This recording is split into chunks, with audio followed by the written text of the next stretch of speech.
Hi, everyone. Welcome to Sin City Crypto Live. My name is David. I'll be one of your co-hosts. And today, like every single weekday, we're coming at you live from our studio in the heart of Las Vegas, Nevada, with our daily live show. On today's show, we have a lot to discuss. We're discussing Ethereum versus Tron as they're dominating the transactions in crypto. What does that mean? Is Tron the next best thing to Ethereum?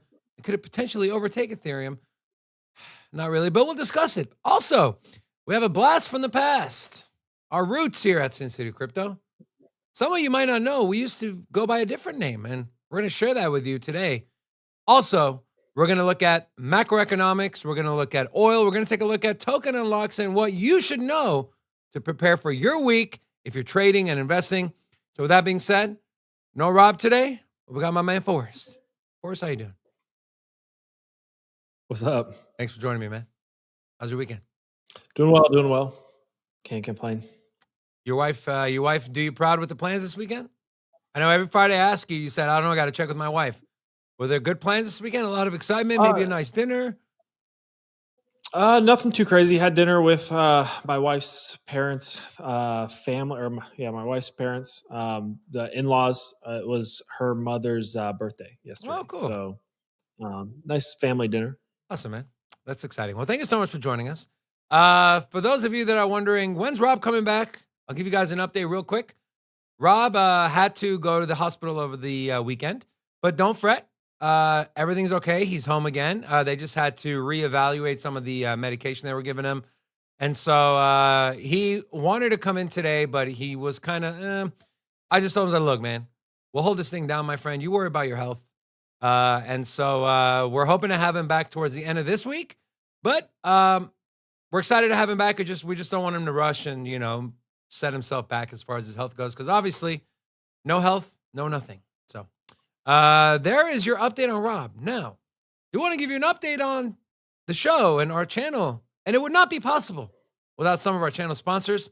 So I want to give a shout out to them, starting off with Cam's Blue Wire Technology. They are our networking and IT partner. If you run a business and want to maximize your IT networking and your cybersecurity, the company that we believe in, we choose, and we believe you should go with is Cam's Blue Wire Tech. Visit bluewiretech.com or click the link in the description of this video. Also, big thank you to Radix, Radically Better DeFi. They are also a sponsor of this channel. Amazing team, amazing founder, amazing CEO, amazing devs, amazing projects launching. We are looking forward to having one of their top projects joining us here in a couple weeks to discuss all the exciting things happening in the Radix ecosystem. So big thank you to them. If you want to learn more about Radix, the ecosystem, and some of their products and services, visit radixdlt.com. There is also a link in the description of this video. Now, I do want to say, just real quick, obviously, we're not oblivious to what's going on around the world and what's happening over there in Israel. And as you guys may know, Rob has openly talked about it. He has a daughter that lives in Israel. And so I was going to send out a tweet over the weekend, and I kept typing it up and looking at it, changing words around. And it's hard to put in words. And so it was really hard to focus on anything crypto related, money related, when you constantly are seeing videos and pictures all across Twitter and social media. And so we just want to say, our thoughts and prayers are with everyone that's affected. And it's a tough thing to do when there's bigger things happening around the world than to sit here and talk about cryptocurrency. But we understand that, hey, some people just don't want to tune into that kind of stuff, and which is totally okay. And maybe this is your outlet. For me, this is my outlet, right? This is my outlet from a lot of things. And so we just want to share our knowledge with you guys. So just know whatever we talk about today and moving forward while all this is going on, it's not lost on us, the implications of what's going on around the world. It's just we're a cryptocurrency show, so it's not really our place and our expertise to talk about it, but we do acknowledge what's going on. And so big prayers to everyone that's affected. So with that being said, guys, I want to put a couple smiles on your faces. I know it's been a long weekend. And so, Rocco, pull up my laptop. So, Forrest. What is this? Rocco, why don't you go ahead and throw your camera in the frame here, too? Let me see. So, we have this guy here, okay? Now, what do you guys think happened? That's what is going to happen. Nothing good. Nothing good. Oh, Okay. man. Nothing good. Cannonball. I think those palms, those plants next. The plants. They're gonna get crushed. Rocco's looking at the plants. Yeah. Interesting. Well, it's fine. Oh.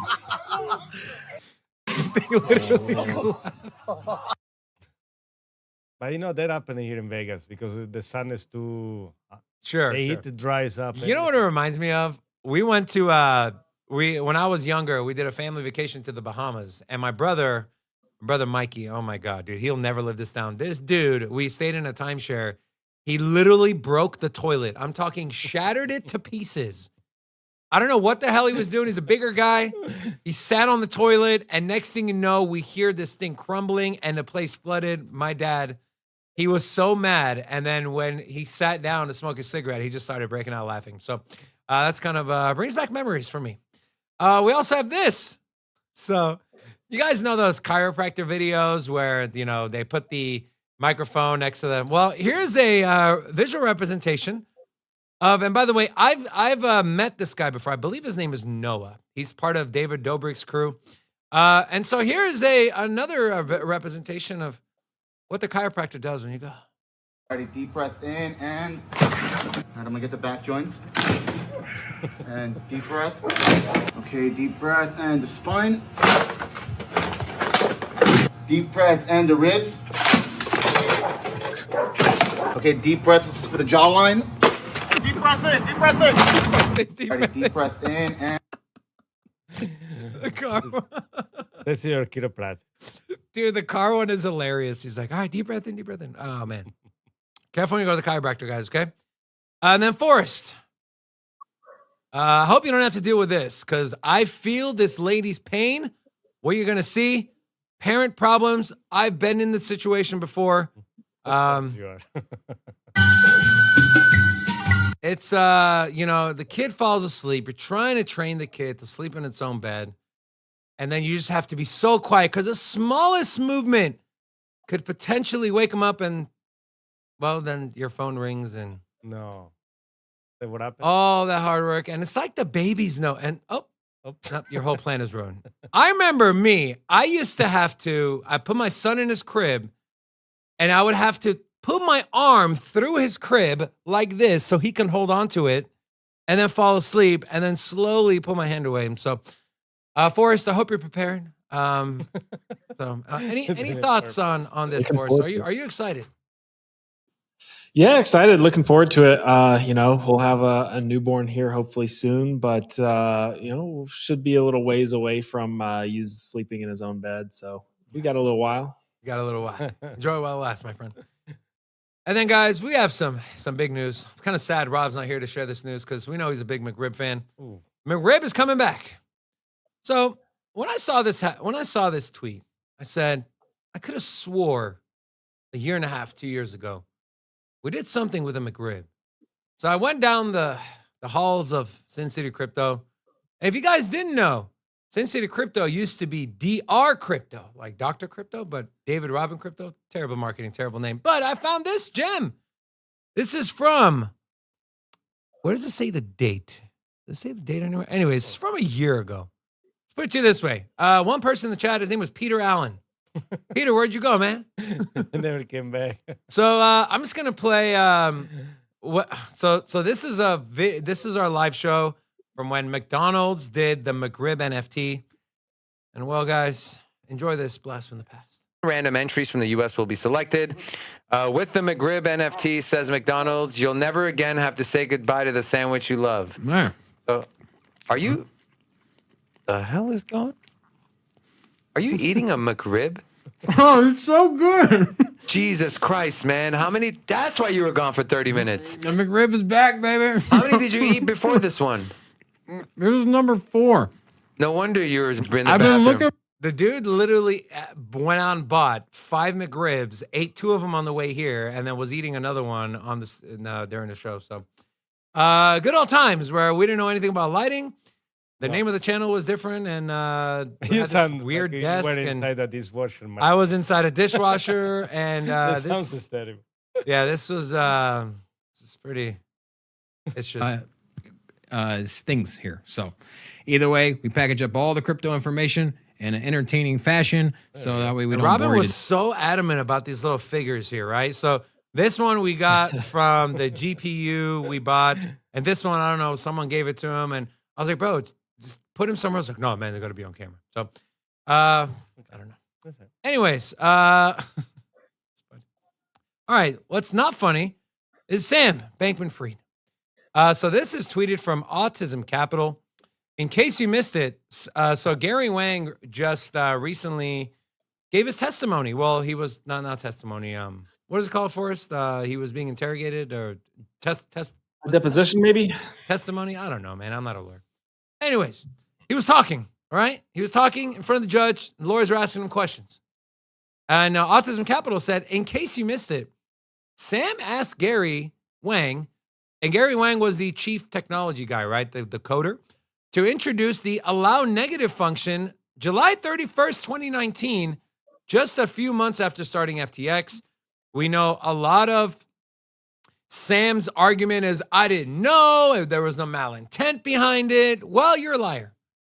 You're a liar, because just months after starting, you told your developer, hey, put this in the code that we are allowed to go negative without being liquidated.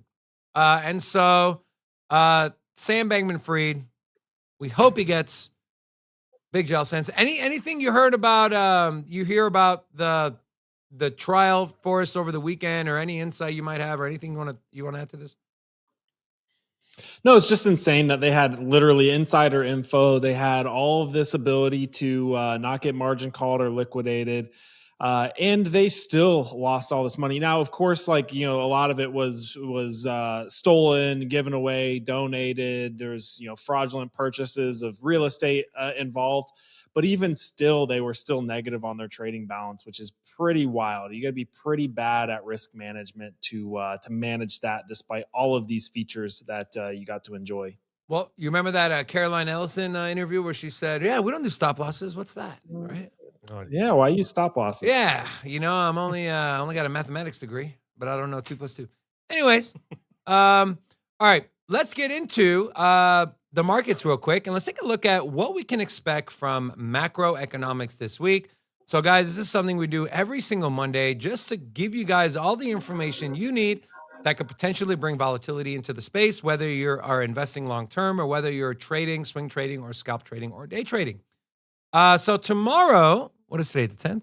Today's the 9th. So in 2 days, on Wednesday, we have the PPI month over month. This is the producer price index. And then we have the FOMC minutes coming out. But the big day is going to be Thursday.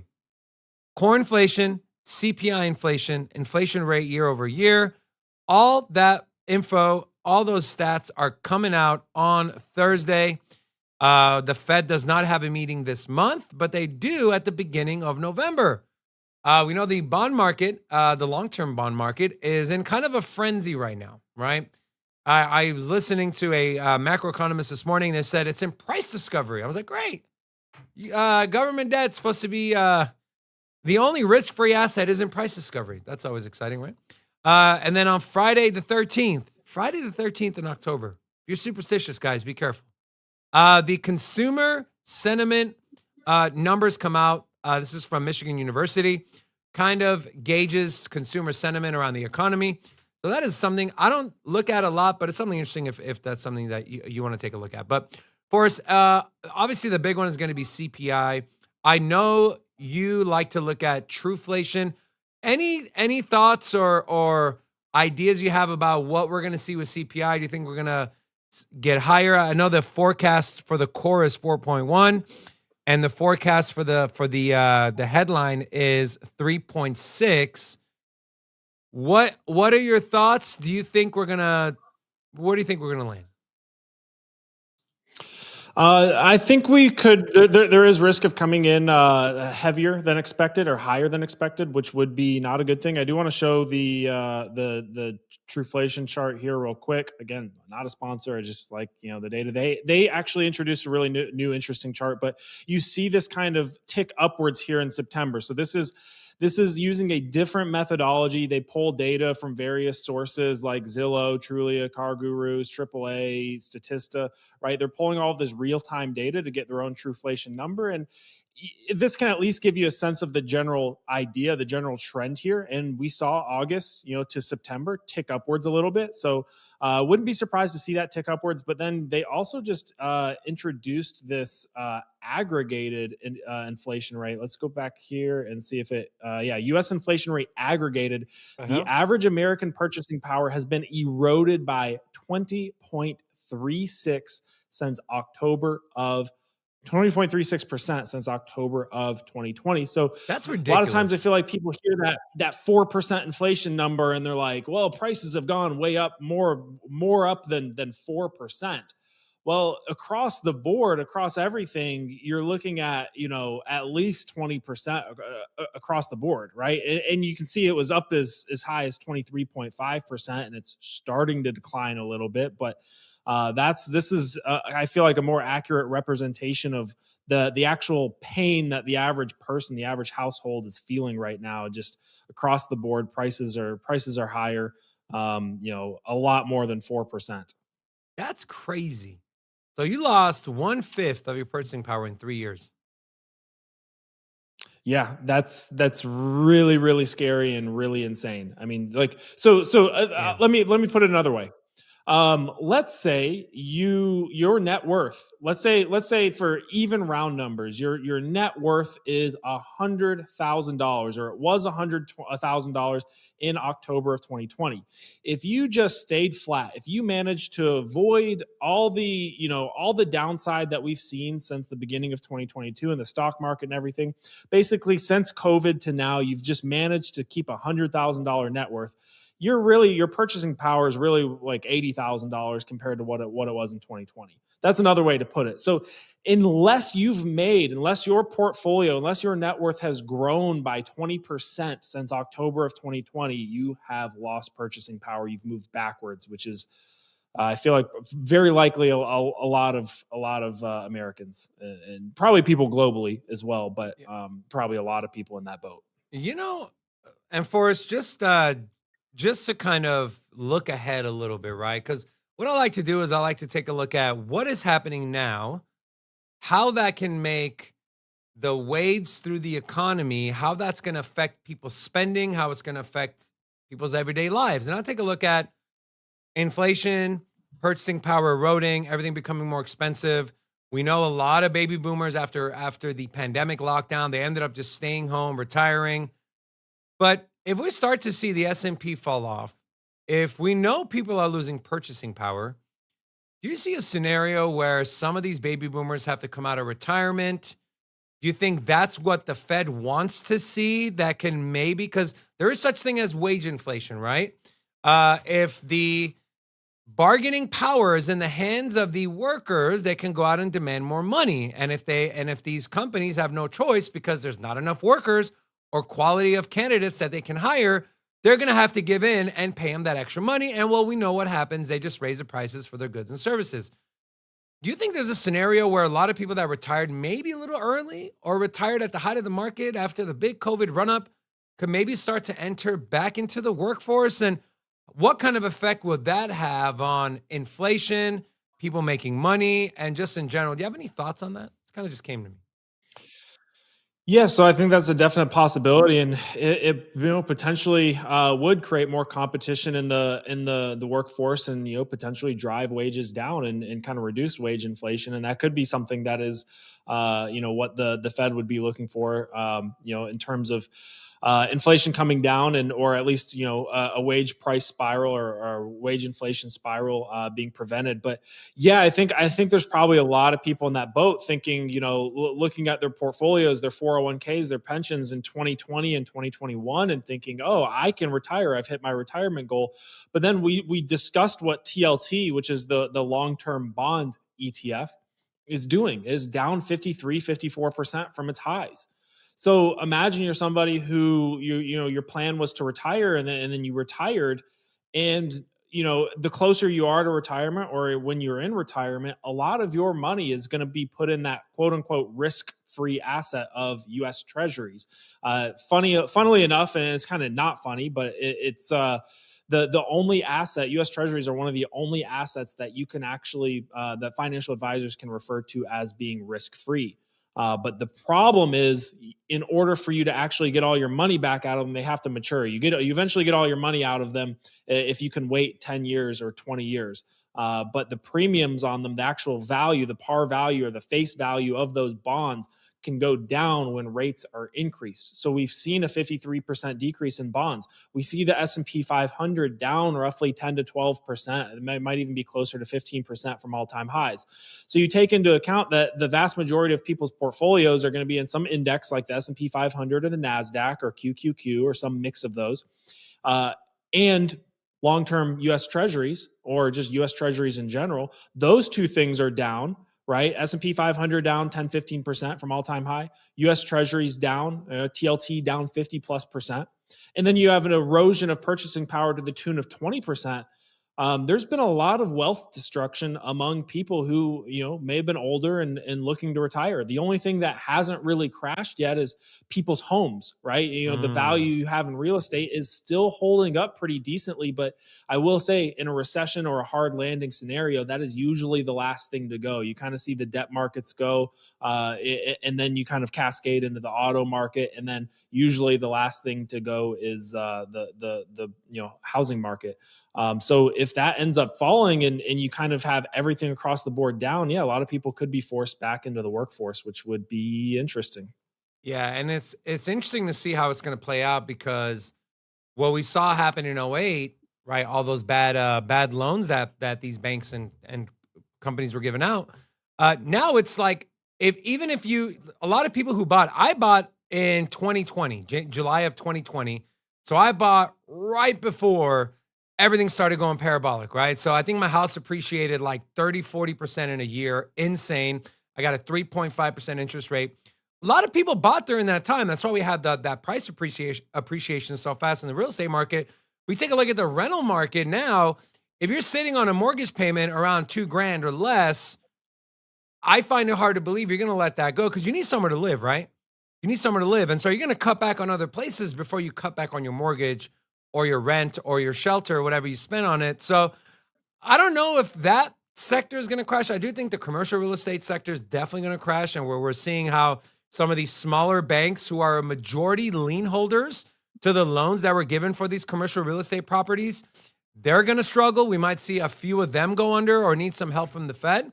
But as far as residential mortgages, residential homes, I don't know. I just don't see the same thing playing out like we did in 2008. I think it's a completely different thing.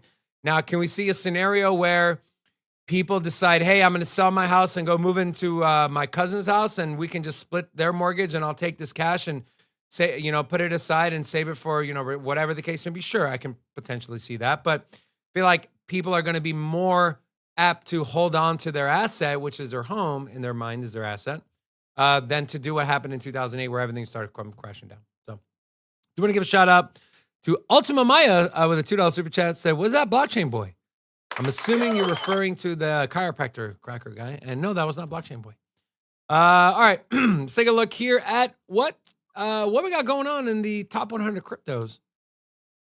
We have the WoW Summit from October 8th to the 9th, so it ends today. That is a general crypto event, which includes Near Protocol, BNB, Circle, OKT. Arbitrum is doing a Twitter Spaces tomorrow at 1300 UTC. If you want to learn more about what's going on in that ecosystem, there is a Bahamas conference for Filecoin, Phantom, and OKB. Optimism is having their security model vote on the 12th. Let's see what else we got here. Aptos is having a token unlock, which we'll go over that here in a second. And Filecoin Roundup. Interesting to see what that is. So Filecoin is one that we're kind of keeping an eye on, but we're not too happy with their tokenomics. A lot of tokens that are still not in circulation. The market cap to fully diluted market cap is so off kilter. It's pretty insane. And then ApeCoin is having a big token unlock as well. And that's pretty much it. Speaking of token unlocks, here we have what to expect for this week. Moonbeam is having about $1.83 million of their supply being released, which is about 1.2%. The coin market calendar did mention Aptos. You're looking at 2% there. Near Protocol is having, it's pretty, I mean, it's only 167K. But the big one is Cyber. So I'm not a holder of Cyber, but it looks like 11% of their supply is going to be entering the market. Flow is one that I've been pretty disappointed with, man. I was pretty bullish on Flow. That thing has completely tanked. It's 100x away from its all-time high. So if they can get their stuff together, Dapper Labs, they can continue to bring on partnerships. We know they came onto the scene with CryptoKitties. Then you have NBA Top Shots, I believe also CryptoKitties. And then you had the NFL Moments. And so a lot of big name partnerships, but they haven't really done anything over the last 6 to 8 months or so. And so it'll be interesting to see, but it could potentially be a massive opportunity to 100x. This is still a top 100 project. It's number 78. So we'll see. I'm staking mine. I haven't bought any more. I am not planning on buying any more. And I'm so down on my investment that it's just, at this point for me, I just plan on holding it. Whatever happens to will happen. But here's our unlock schedule. We are going to see it start to accelerate a little bit going into next year and 2025. It looks like emissions ending in 2030. And so although the year-over-year inflation rate is only 0.13%, you got to take a look at where that 0.13% is going. Are those people more apt to sell? Are they early investors? Are they VC funds? So something to keep an eye on. And this is definitely a resource I'd recommend you guys use, especially if you are swing or day traders. I think it's very important. And then again, ApeCoin is releasing 4.23% of their supply in 7 days. And then zooming out just a little bit, in 10 days, you have Axie Infinity releasing 11%. So $70 million of their token is being released into the circulating supply.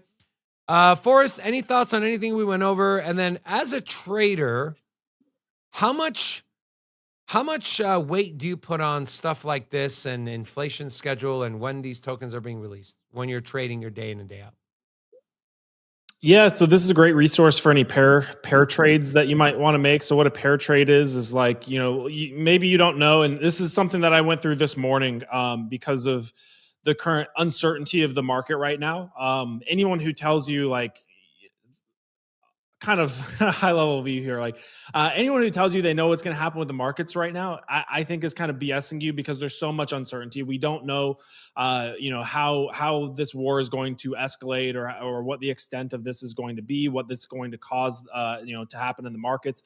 Certainly because we just, there's so much uncertainty about what's going to happen next. And before I go any further, the goal here, like it's kind of a touchy subject. The goal here is like, no one's trying to, or at least I'm not, and I don't think anyone else should be. No one's trying to benefit or celebrate war and benefit financially from war happening. But it does influence markets. And if you have exposure to these markets, you kind of have to pay attention to what's going on and try to figure out what's going to happen so that you can manage your exposure to the market. So getting back to what I'm currently doing with some of these tokens, these high inflation tokens, is I've just kind of averaged into some 1x short positions on high inflation tokens and paired those with coins, spot positions, or 1x longs of tokens that I think are going to be resilient in the event of a lot of volatility. So that would be something like Monero, Bitcoin, Solana, Chainlink, right? Monero is actually one that I think could perform well in a time of war, just because we saw it spike against the rest of the market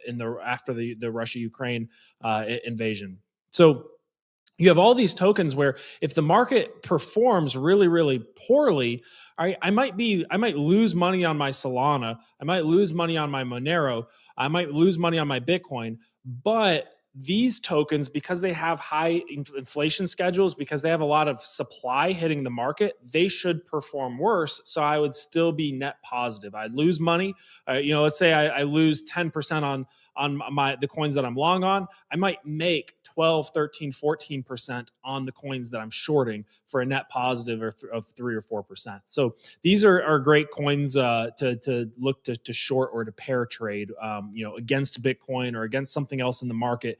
And then you don't actually have to worry about what direction the market's actually moving in. Because on the flip side, right? If the market performs really well and it pumps, I might be underwater on all my shorts of these coins because they may do well, but because they have high inflation, high emission schedules, and a lot of supply coming in, they should underperform against something like Solana or Chainlink or Monero or Bitcoin, something a little bit more robust. So it's a good way to hedge out and when you're uncertain about the direction of the market.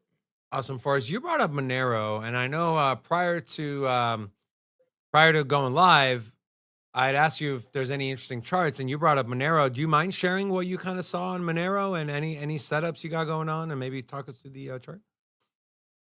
And maybe let's and maybe like kind of just real quick for us, explain this. Maybe some people don't know what Monero is. Maybe just like a quick synopsis of what Monero does and the importance of it. Yeah, so I'll share my screen here. Monero is a privacy coin. So Monero is we'll go maybe to the 3-day, get a little bit better visual here. And I'll also throw on the Bitcoin US dollar chart, new price scale, just so we can see that.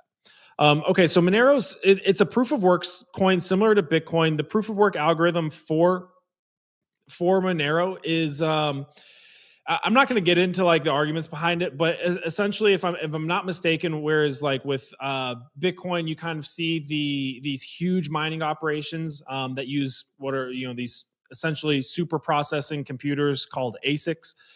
If I'm not mistaken, last I checked, Monero is a proof of work coin, but you can still use like your CPU, so you could still mine it from your computer. It's if I'm not mistaken, called an ASIC resistant proof of work algorithm, which basically makes it so that your average computer can still kind of compete for blocks or contribute to mining pools. That's not the important feature, though. The important feature of Monero is that it is impossible to track transactions. So if I send a Bitcoin transaction to David, that gets published, right? That gets published to the blockchain. And if you know my wallet address and David's wallet address, you can see that Forrest sent David X amount of Bitcoin.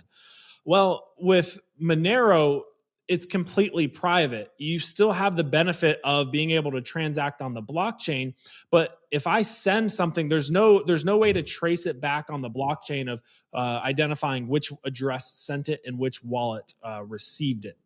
So because of that, it is commonly used for can commonly be used for illicit activities, but at the same time, it is a lot of people believe in their right to financial privacy. Right. So while, you might have some illicit activity with it, a lot of people really think that it's no one's business. It's not the public's business who I send money to and from. And I can get behind that idea as well. But what's interesting about XMR is we got the XMR or Monero versus Bitcoin chart. And right now you see Bitcoin dominance rising. That means Bitcoin's kind of outperforming altcoins, right? In a bull market, you see altcoins, in a speculative market, you see altcoins kind of pop off and do really, really well. And there's still, I think if you select a specific altcoin or two, I'm really bullish on Solana and Chainlink, then you can outperform Bitcoin in a bear market or a choppy sideways market. But you want to look, why be in anything but Bitcoin or dollars, right? If you can't outperform it with an altcoin. Well, Monero is really interesting because, right, if you look at where Russia in the Russia and Ukraine war began, right, back in February, I believe it was February 24th of 2022, we ended up getting a small spike out of Bitcoin and the S&P 500, and then we continued downwards. But while Bitcoin was kind of crashing downwards, Monero was in a bull market against, or a bull trend against Bitcoin. So Monero was outperforming Bitcoin for this period of time, basically this year following the Russia-Ukraine war. Oh, wow. And it could just be a coincidence. But the current chart for Monero against Bitcoin is looking pretty decent. And maybe there is some sort of reason or correlation as to why Monero may perform well in a time of war. Maybe there's not. But regardless, we have seen a nice sideways trend where it has Monero and Bitcoin have been trading very in line, very together. And we saw a small deviation below. And now we're in a time of uncertainty. And maybe there's something to the idea that Monero does well in a time of war. Even if there isn't, it's a strong chart, whereas a lot of stuff has been kind of trending downwards against Bitcoin. Monero has been trending sideways against Bitcoin and has held support really, really well. And is actually attempting yet another breakout against Bitcoin up here. So it makes it a strong, resilient coin right now to potentially pair some shorts with. Right. So if I'm trying to short something like a highly inflationary layer 2, like Optimism or Arbitrum, I can pair that with Bitcoin, right, which has essentially been trading, in line with Monero, or I could pair it with Monero. And take that extra risk that, hey, maybe there is a relationship here between Monero breaking out during times of uncertainty or war. So something to keep in mind, and it's definitely something that is on my watch list, and something that I've already taken spot longs in, right? 1x long paired with some shorts. If Monero continues to perform in line or sideways with Bitcoin, then I would expect that it probably outperforms a lot of these inflationary high emission altcoins. A great insight for us. I want to share in a chat or a comment from Crypto Billy. Said, love the idea, but the risk of government shutting it down like they did with Tornado Cash is too high. What are your thoughts on that? Do you think we might see the same thing with something like Monero, especially during these times of war where maybe people are using it to send money back and forth, whether it's illicit or whether it's just people who don't want to be flagged by their government, who are living in Israel or Palestine or wherever the case may be. They want to send money to their family that's living in either, who knows what they want, but they want privacy in sending money. Is that a worry for you, whether you're holding or trading something like Monero? It's somewhat of a concern, but I mean, as far as like shutting it down, they can't shut it down. It's a blockchain. It's a decentralized technology. Like you could argue, like I would say Monero, and on like we always talk about decentralization being a spectrum. Monero's up there with Bitcoin. It is a pretty resilient proof of work blockchain. Like it's up there with Bitcoin, and you could argue. You could maybe make the case that it's even more decentralized than Bitcoin if you like layer in the fact that the actual, transactions themselves are untraceable. But as far as like regulation against it, I mean, you've already seen it pulled. It's held up its price extraordinarily well, despite the fact that I don't think any US based KYC exchanges even offer it. Right. They like, Yeah. I think maybe Kraken delisted it. I'd have to double check. And in fact, I'll double check right now. But yeah, I mean, it's primarily traded like overseas. It's ranked number 26 in market cap. It's just been extraordinarily resilient. So yeah, you've got Binance. It actually looks like Kraken does have it. Kraken has it. I don't know if Kraken's based in Canada or the US though. I thought they were based in the US. Looks like Coinbase has it too. I thought Coinbase delisted it. I don't think Coinbase has it. I'm looking at the CoinGecko listings right now. Coinbase, they might have like a price tracker of it, but I don't believe they offer to sell it. Interesting. But you can get exposure through like a derivatives exchange. You could go like 1 or 1.5x long leverage, just really, really mild, and get just like spot exposure to it. Yeah, it's if that's something that does worry you in terms of like regulation coming down the pipeline against Monero, you could just go with Bitcoin, right? You could just long Bitcoin and then short a variety of these high inflationary tokens.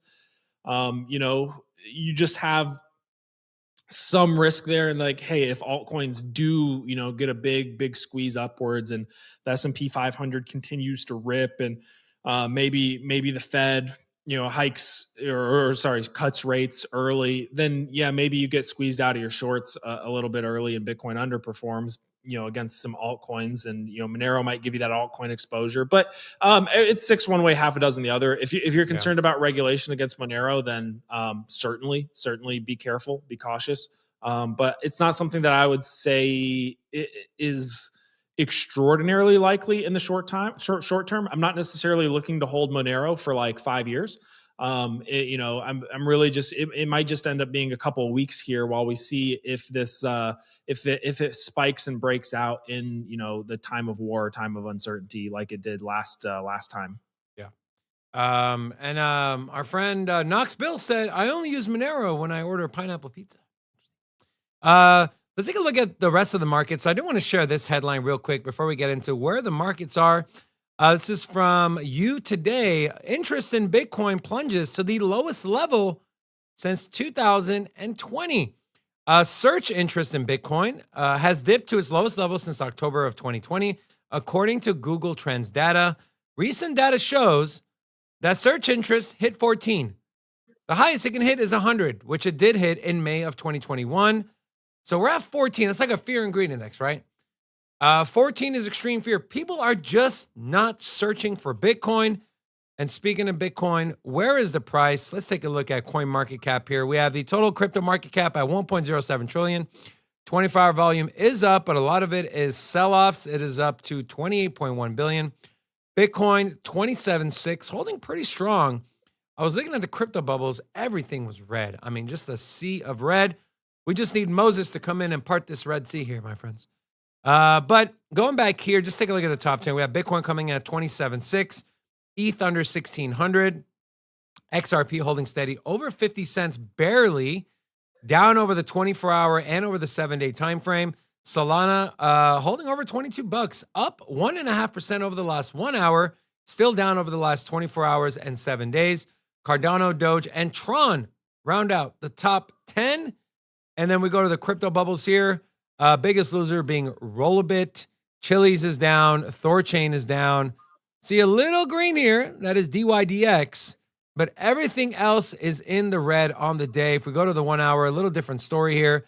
And if you zoom out to the week, still pretty red, guys, with really the only one being up any significant amount is Trust Wallet token. And then we have, of course, XMR up 4.6%.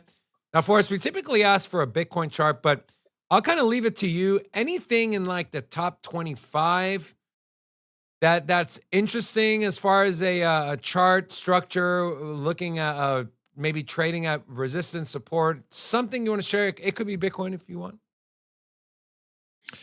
Sure. I mean, so, to you guys know, at the sake of me, or at the risk of me constantly bringing, you guys probably roll your eyes by now, but Solana. One of the few coins I'm actually bullish on right now, and one of the few coins that I actually have exposure to is Solana. And look, I will cut my position. I will cut my position chart if the chart ends up looking worse, right? If the chart degrades. But it's one of the few things that's breaking out against Bitcoin right now, right? We're breaking out, breaking its downtrend against Bitcoin. That may change if there's a lot of uncertainty and volatility attached to wars happening and violence. Then certainly this could go ahead. Hey, sorry to cut you off, but I'm just trying to put myself in people's shoes watching. And let me just ask you, can you explain the importance and why, as a trader or an investor, it's important to not only look at the Solana USD chart, but also Solana and any other coin against something like Bitcoin? What's your thesis on that? Why is it important to look at those things as well? Because obviously here you have a Solana Bitcoin chart. Because I know for me personally, the majority of the charts I look at is altcoin versus dollar or USDT. Why is it important to make sure you add in Bitcoin pairings, maybe even some things like Ethereum pairings as well? Yeah, absolutely. So it's kind of like, you got to ask yourself the question, I've got, US dollars, where do I want to deploy that? You can keep it in US dollars right now and get about 5% through, some treasuries, or if you just, stick it in Coinbase, they'll give you 5%, which is actually pretty decent right now. But if you're going to deploy your capital into crypto, the index for crypto is heavily driven by Bitcoin, or like the performance of the crypto market as a whole is heavily dependent on Bitcoin's price. So, you should either be, buying Bitcoin, right? You should either be taking exposure to Bitcoin, or the goal is to outperform Bitcoin, right? For me, I'm either, I don't trade Bitcoin a lot, to be quite honest. I trade alts and I trade, US dollars, mainly because when the market is bullish recently, especially over the last, the last year and a half, and this bear market, when the market is rallying, usually you get strong speculation around alts. Now that may change in the future. It's kind of been rare where we've seen Bitcoin lead really, really heavily to the upside. A lot of times Bitcoin takes up market share. We go to the Bitcoin dominance chart down here. Bitcoin, a big way that Bitcoin takes up dominance or market share against the rest of the market is during the the bleed offs, like right now, for example, altcoins are down a lot, but Bitcoin's down a little or less, right? So right, a lot of times when the overall market is going down, what's happening is alts are bleeding off worse than Bitcoin. But then when the market's up, usually alts actually outperform Bitcoin. So you get these spurts of the market kind of going up, and alts kind of taking back some market share. Get a little pretty big alt season right there, and on the after Bitcoin kind of bottomed out or so in May, June of 2022. And alts kind of, over here, Bitcoin, I'm getting this mixed up. Bitcoin dominance took a huge stab when we were bleeding off, right? But then at the beginning of the year and through the first part of 2022, through September, alt actually took a big stab back, right? So the general idea that I'm trying to get across is if you can't outperform Bitcoin, you might as well be in the US dollar or Bitcoin. or Bitcoin, right? Like if you can't outperform Bitcoin, why even be in the market? Right. Or for anything aside from Bitcoin. So, in this case, we're looking at, and maybe I've got to put that on. Yeah, there we go. I don't know how that got down there. So right now we're looking at Solana. So Solana has been underperforming against Bitcoin for a very long period of time, but it's recently ran into this kind of longer term downtrend, right? Because since December 2020 or January 2021, it has been massively outperforming Bitcoin. And we're starting to see some market structure where it may have bottomed out against Bitcoin. We've put in a double bottom, and we've now just put in a higher low around our trend line. And we're showing signs of breaking out against Bitcoin, breaking out against this downtrend level, right? So Solana is something that, if this market rallies hard, right? If for whatever reason there becomes a narrative for Bitcoin, or a pro crypto rally, you could be in Bitcoin and ride that upwards, or you could potentially outperform Bitcoin by being in an altcoin that is outperforming at the moment. And right now, Solana kind of has a really strong narrative among other cryptocurrencies, right? It's kind of, we're seeing this accumulation, we're seeing a double bottom, we're seeing all these signals that, hey, this might break out against Bitcoin and have a big rally. It really just depends on what the overall market does. Same thing on the Ethereum chart. We've seen Solana priced in Ethereum get rejected multiple times in this downtrend. We've put in a double bottom, we've put in a higher low, and now we're breaking out against Ethereum. So you got to ask yourself, if I'm looking for returns out of the crypto market, do I want to own Ethereum right now? Right? Is for the next month or two, right? According to this chart, in the immediate future, do I want to own Ethereum or do I want to own Solana?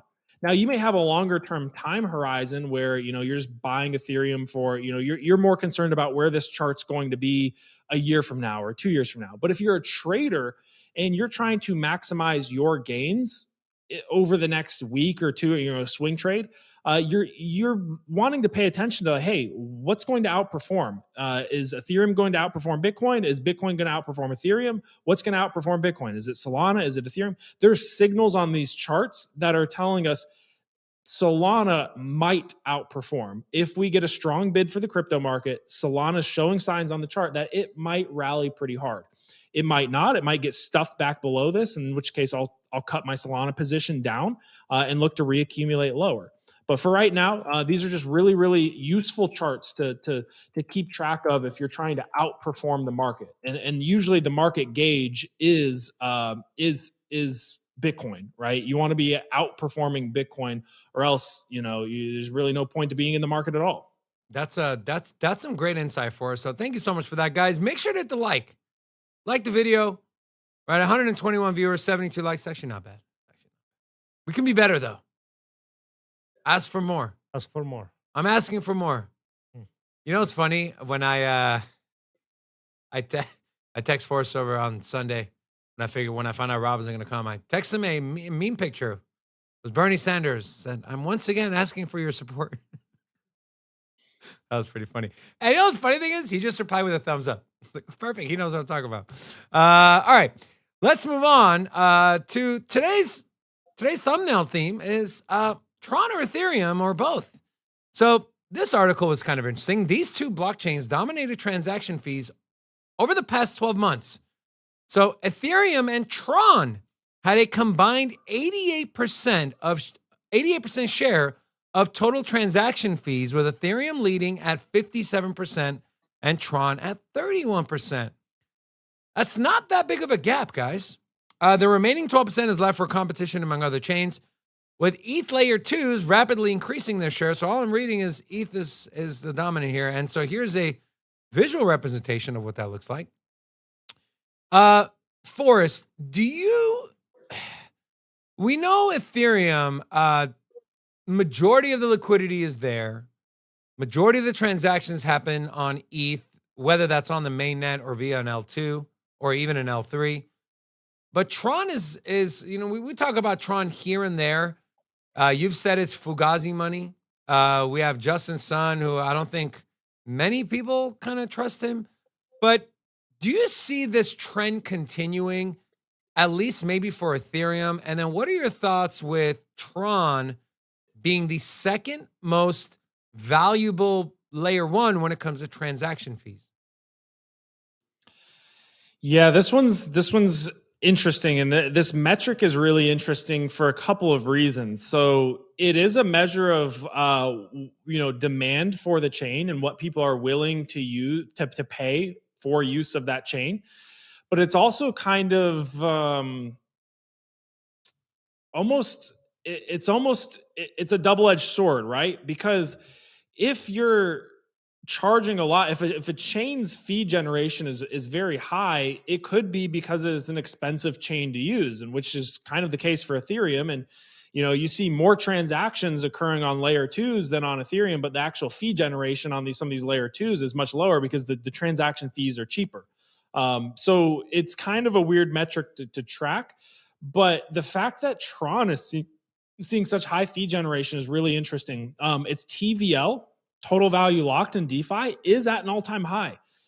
I have said, and I think we went over the chart maybe last week, but I've said, the chart itself looks really good. It's in a very strong uptrend. I just personally am very hesitant to touch it for, to go long on it, because I worry about, are the stable coins that are, on Tron in DeFi, is that just going to be pulled all of a sudden by Justin Sun? Am I going to wake up one day and see, half of the TVL just gone because Justin Sun pulled it out? Or, are the stable coins that are on this network actually backed by real money? Those are questions that could probably, be answered with some in-depth research and a deeper dive into this. But for right now, at a surface level, Tron it's just a no-go for me. I don't know anybody personally. This is the other thing, like anecdotally, I just don't know anyone personally who uses the Tron network. I know tons of people who use Ethereum and Solana and Arbitrum and even Avalanche, right? But I don't know anybody who uses Tron. So it's hard to tell if it's just a few people that are super, super rich, or if they have an actual organic demand that for this network. Well, we might have an answer. I wish I had a clearer answer, but I might have an answer there. Apparently, David Bumblebee said CryptoFace uses it to move extremely large amounts of funds. And we know CryptoFace's trades, it's not 1,000, 2,000, 10,000. He does it in the millions. So interesting. But what's interesting to me is, obviously, this article discusses transaction fees, right? The amount of money, and Tron and Ethereum lead the way. It's not necessarily the amount of transactions, it's the fees generated by those transactions. So what's interesting to me is, if I'm deciding, if I'm an institution, or if I have a lot of money, I'm like, okay, I want to invest in a project, an L1 infrastructure, but I want to stake and I want to earn a lot of money. They look at something like Ethereum, 32 ETH. I don't know. It's still too centralized or whatever. Well, what's the next best thing? Oh, Tron. Okay. So even though maybe they're not used the most, but I can make the most money from it. It's like an Ethereum.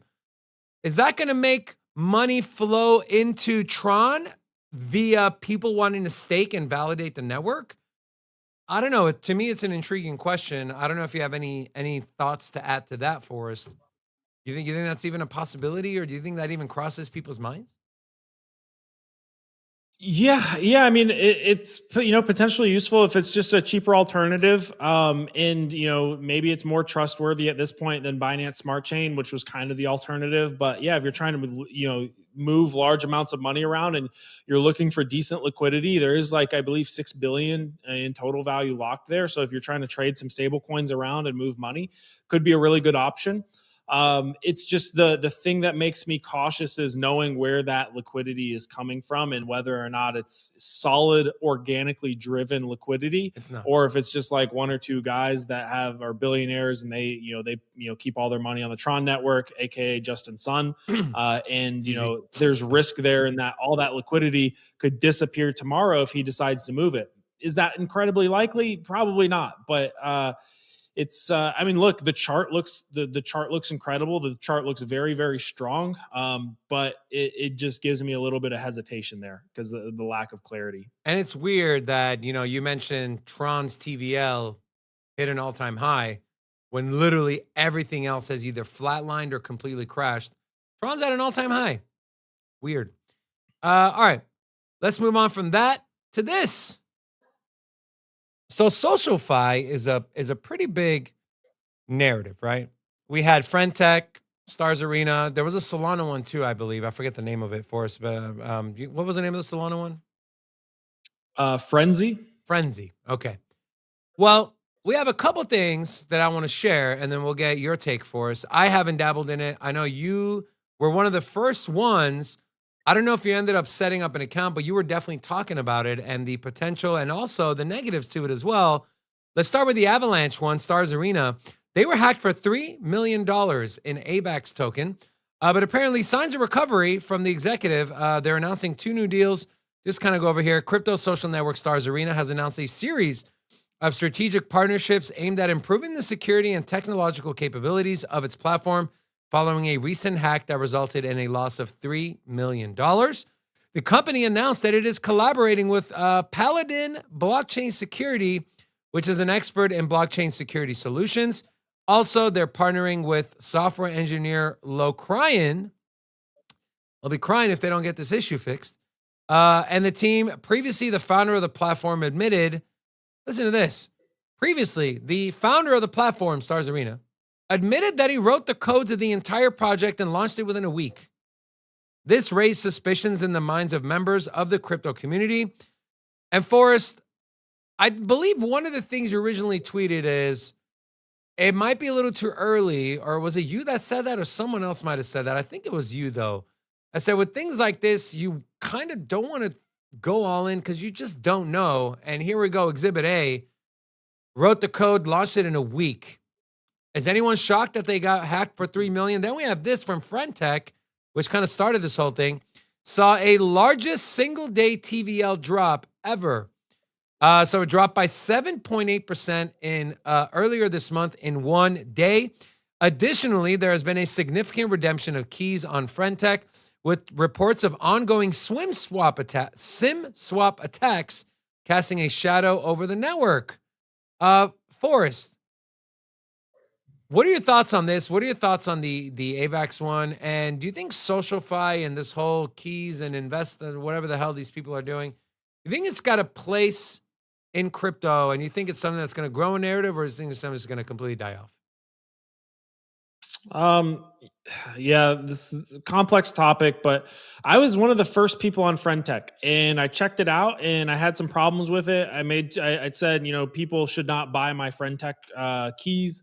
I was one of the first people messing around on Frenzy. I like to be early to these trends to try to figure out and see if there's something there.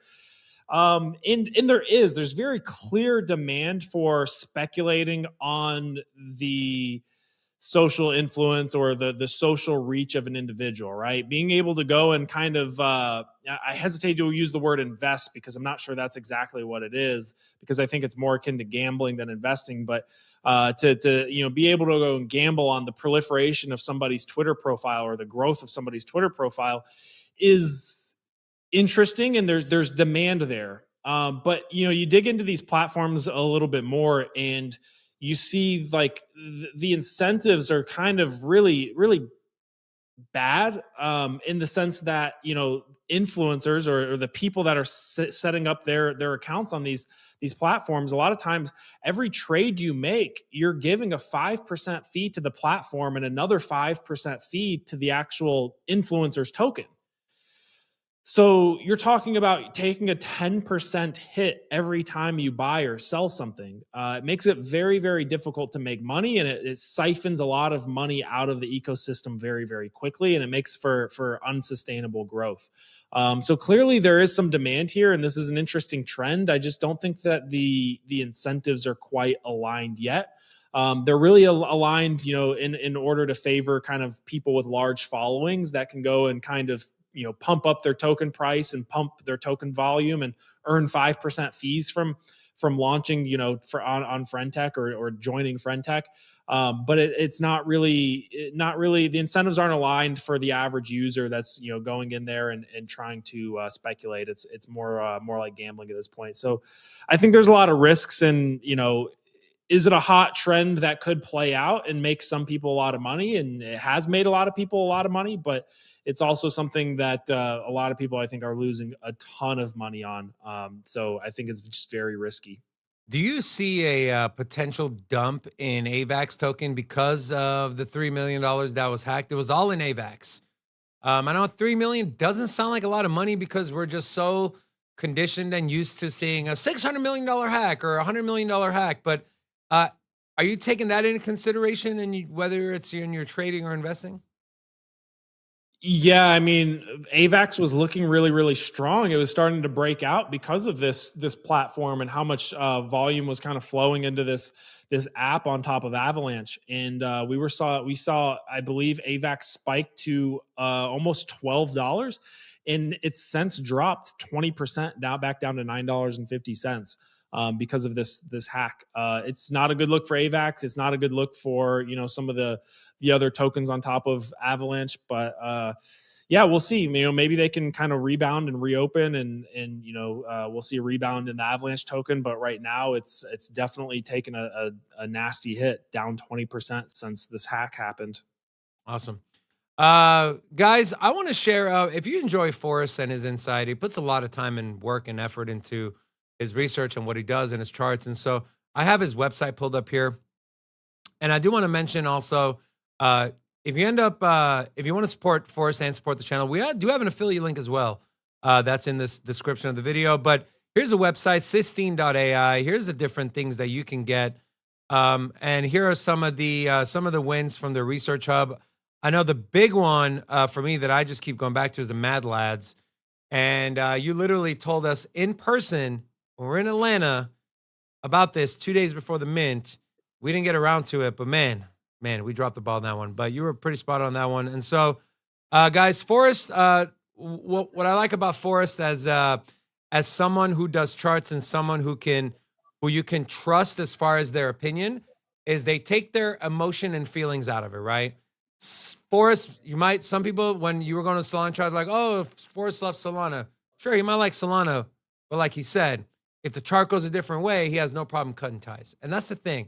When you're following the advice when you're following the opinion of people who are trading and doing research and deciding what's a good entry point, what's a bad, whatever, you don't want the people that are in their emotions, that have these emotional connections to projects or tokens.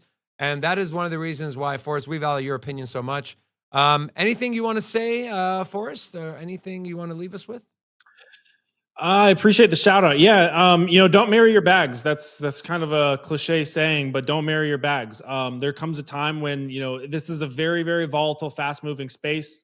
New trends can emerge, hacks can happen, the fundamentals can shift very, very quickly. So, oftentimes, people, preach this long time horizon. I do preach a long time horizon, but along the way, things may happen and you may have to cut ties. So you may feel like, hey, I'm, buying this for, like, let's say I'm buying Chainlink or buying Solana for 2 years from now, or some point along the next 2 years, hope to sell it for a 3, 5, 10, 15, 20, 25x. Right.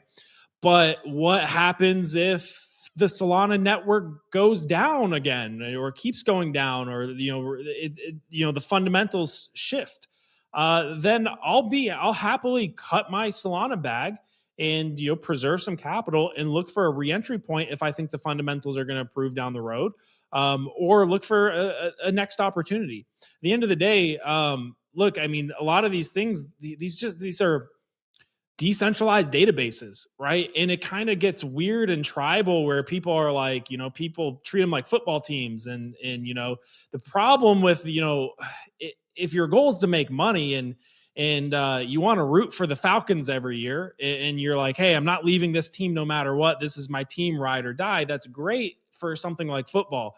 But for something like investing, you want to be picking the winners. And if your team is bad during a certain season, and by a certain season, I mean, a certain season of the crypto market, or, based on geopolitical events, or, for some other reason, you want to be in crypto, you kind of want to be willing to be a little bit more bandwagony and ride with trends here and there and identify winners. And a lot of times those winners, can be identified far in advance, and you can take a 2-year time horizon on them. But you got to be willing, hey, if the star quarterback gets injured, or something bad happens for the chain, you want to be willing to say, hey, let's reduce this position, let's reallocate somewhere else, or let's take a pause here, and maybe we turn off the DCA. So having the ability to not be emotional about what you're invested in, and feel like you have to be in it all the time, and you have to be a fan of it all the time, really, really important. Like I said, I'm really bullish in general on Solana against the rest of the market for the next year or two. If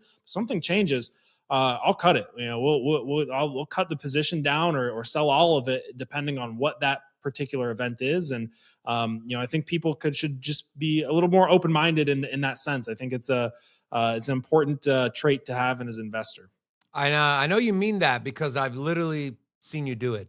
You did it very recently. I'm not going to say what, because that's personal. If you want to share, you can go ahead. But I know you've done it. So I know a lot of people say they do certain things, but do they back it up? Not really. I'll go take it one step further. You said don't marry your bags. I'll just say don't get married at all. It's actually harmful. Just kidding, babe. I love you. Now, I do want to give a shout out to some other people I love, and that is our channel sponsors, because they are the reason we keep the lights on, along with your support as well.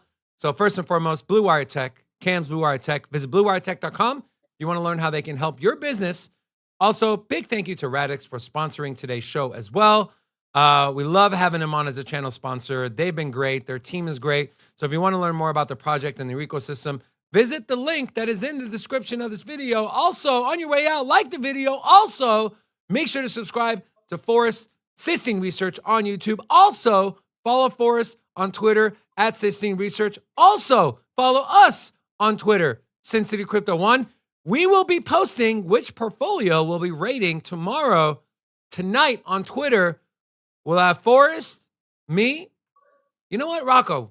I'm going to send it to you too, and we want your breakdown as well, my friend, okay? We're also, I'm going to bother Robin.